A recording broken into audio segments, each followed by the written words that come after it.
Joseph Richardson.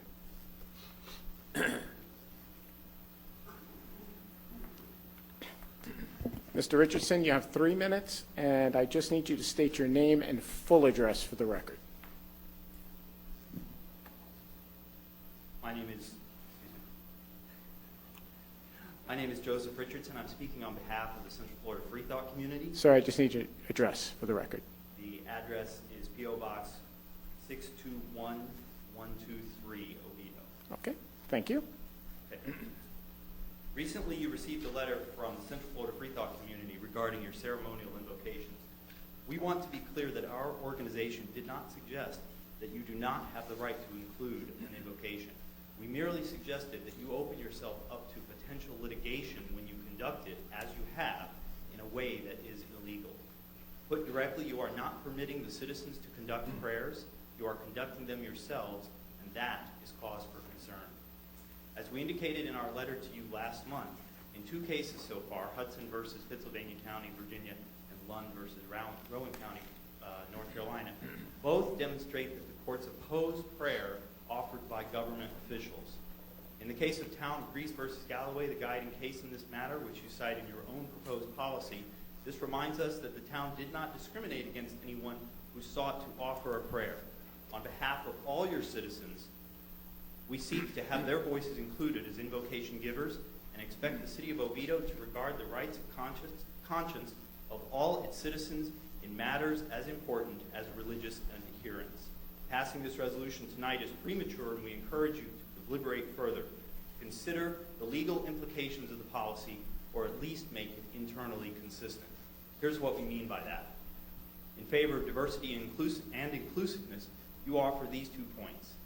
In the memorandum, staff writes, the policy is intended to be applied in a way that is all-inclusive of every diverse religious congregation in the Oviedo community.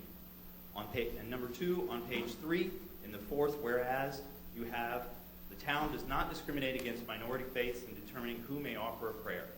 These are perfectly appropriate and inclusive, but in section 5 of the resolution, it reads, the mayor may ask a member of the city council or city staff to provide the legislative prayer. It leaves no other option.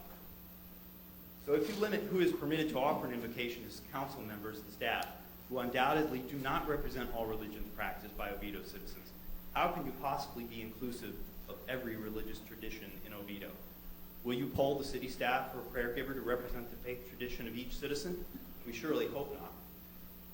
Or will you nominate other council members to offer prayers in Baha'i, Islamic, pagan, Catholic, Sikh, humanist, Wiccan, Mormon, Scientologist, or satanic traditions? Of course not. You would be violating their rights of conscience. If it is truly your goal to represent all these in your community, you need a different policy, because this policy does not accomplish that goal. On page 3 of the resolution, in the 2nd whereas, you write, the Supreme Court has counseled against the efforts of government officials to affirmatively screen, censor, prescribe, and proscribe the specific content of public prayers offered by private speakers. Yet this is irrelevant if only council members and staff will be given prayers. Under this policy, you will have no reason to be screening the specific content of public prayers offered by private speakers, because you will be prescribing and proscribing them yourselves.